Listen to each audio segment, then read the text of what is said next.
How's it going, everyone? Mahaji here, back at it with another video. You guys may notice I don't have my face cam on today, or my voice is a little bit scuffed. It's simply because I was in the hospital for 4 days and I'm still recovering, but I wanted to power through this video for you guys because I know a lot of you have been anticipating an update on Cooler, so here we are. Alright, so Cooler received a lot of changes in the most recent patch, and we'll just go ahead and get through them now. The first change is to his full auto combo, his 5 LLL. It is increased block stun, increased opponent's hit stop when the attack is guarded, and increased delay. This is all really just to say that it can now do the same thing as 5H, where it can gel into Vanish and 2 and 4S. Pretty good. There's nothing really extraordinary about it. I would still use 5H over that button, simply because if you look at the frame data,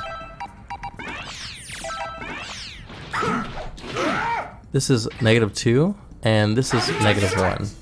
And even though this one is a little bit faster, they both still frame trap the same. So there's no real use to the 5LL outside of maybe just wanting to be unorthodox and kind of throw your opponent off and just do it. Because it does look a little bit wonky, and some people may not actually, be hip to it gelling into Vanish, and you might, catch some people off guard with it. Now, as far as these other changes go, some are really significant. So this first one is really good. His jumping heavy attack, it says now causes a ground bounce on hits when there is a camera effect. Now this one is pretty extraordinary, simply because Cooler is a character that suffers in routes, especially when his combos are a bit longer than others, because his damage isn't the greatest and he has very slow moves, so it eats up a lot of the combo timer. So what they decided to do was allow him to get extensions by himself.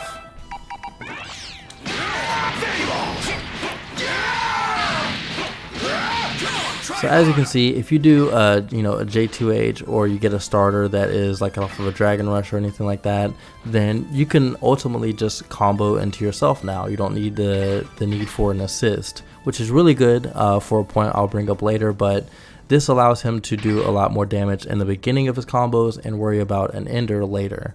So, for example, a combo that was something like this, 3.65, right? Excuse me.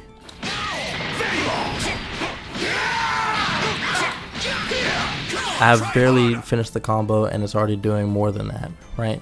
So you can kind of see where I'm going with this change. It really just brings out a lot of the damage of the character, and since he doesn't really worry about knockdown so much because he has his light kick, it actually means that he's able to do a lot more in his routing. So pretty good change for him overall.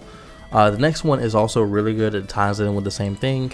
It's his jumping heavy attack, and it says it can now be jump cancelled, and this applies to both on block and on hit, but the one I want to focus on more than the other one is actually on block.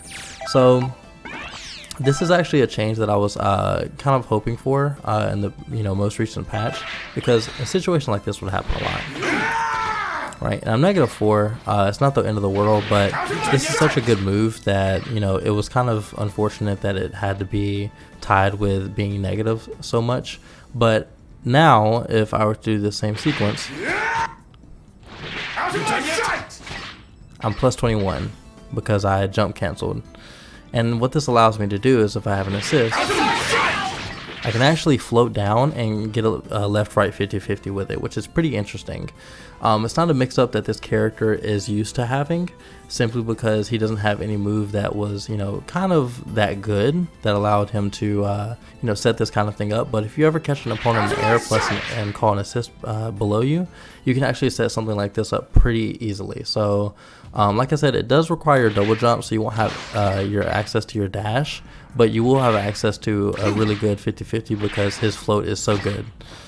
Now, on hit, this also allows for a lot of good things too, because his damage, like I said, really skyrockets.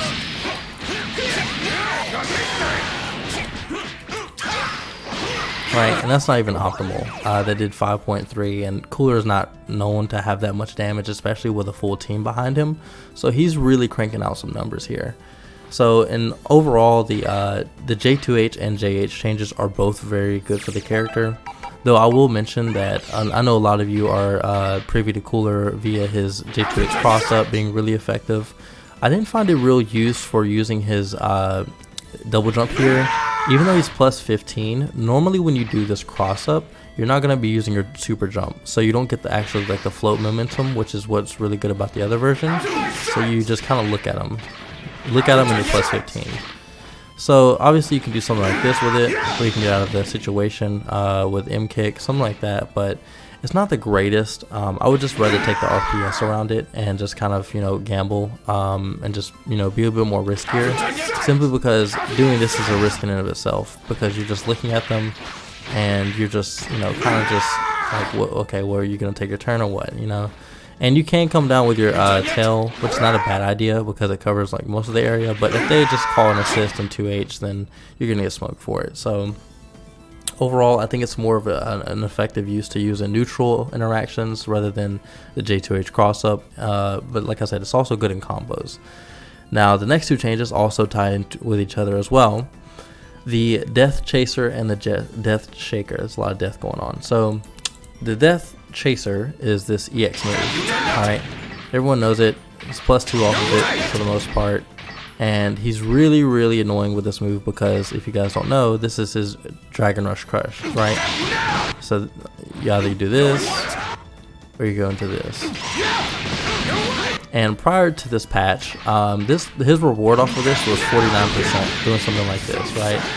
So you do the level 3 and you go through all of this and you get a good situation off of it because you have access to your 3-way mix, but 49% is what you got.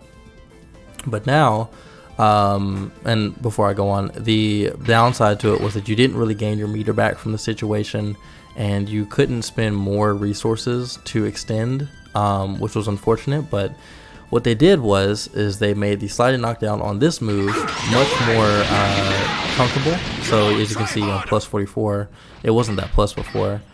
And they also changed the effect of his 2 and 4S on hit. So if you'll notice, it is 18 frames here, and if I do a combo, it's 12 frames. So what they did is they allowed this combo into this. And you may be thinking, well, this can't be that much of a big change, right? And that's when I introduced this.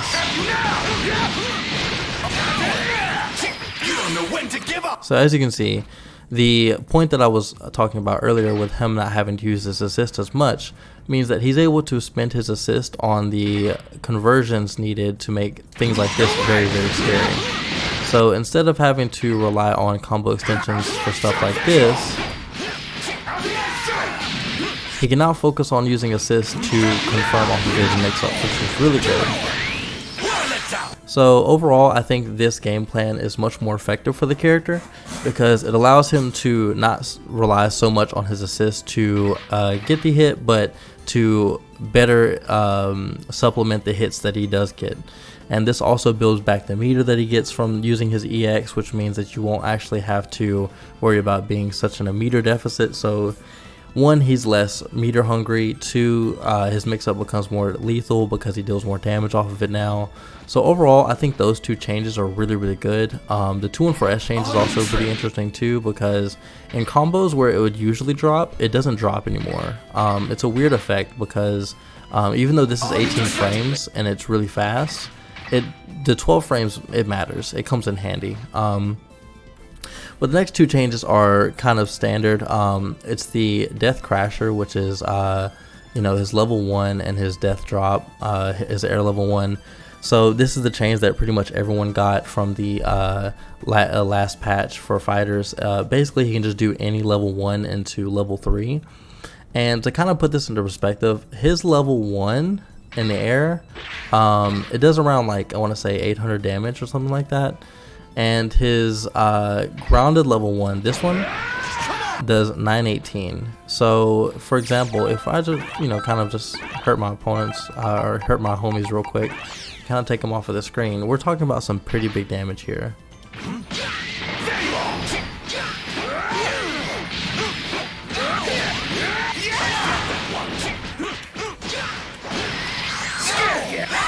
That's before the combo even ended, but you can see where I'm going with this because you can do something like this.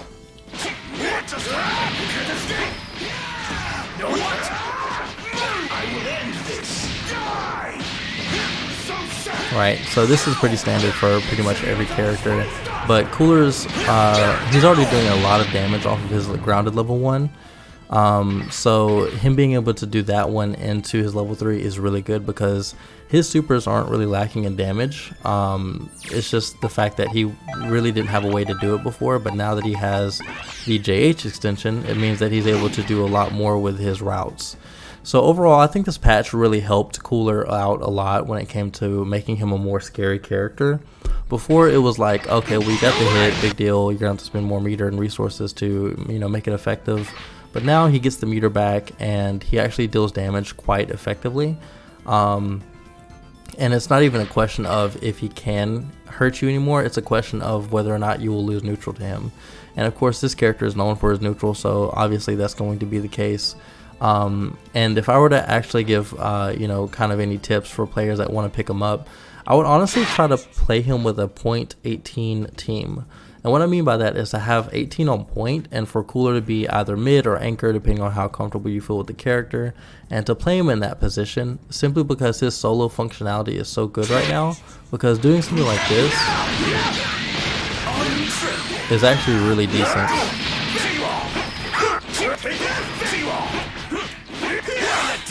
Getting that is really effective for a character, especially for an anchor type character.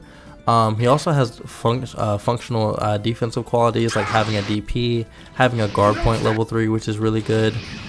He also has really suffocating neutral. But of course, you can also opt to play him mid and kind of bring him in and kind of bully. A lot of people like to play Android 18 with him for a couple of reasons, but this is still really effective, and it being faster now is also really good. Like I said, that's always going to be strong, and his ability to cover up back got really good because he's able to jump cancel the JTH now.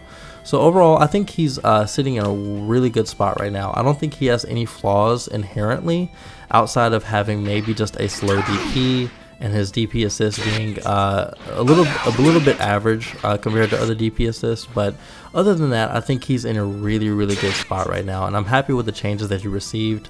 I didn't think we were going to actually get the jump cancelable J2H, which was kind of a shocker, and being able to combo off of this is really good because it actually nets you a lot more damage too. As I said before, that normally without the death shaker would be 49%, and this is now 52%. So you can kind of see what I'm getting at, where he just has extra damage lying around now, which is really good for the character. So that's going to be it for covering this character as far as his updates go. If you have any questions about him or you want to try a new team with him, let me know in the comments and just let me know how you feel about the character. And yeah, I appreciate you guys sticking through it with me, and I hope you have a great day.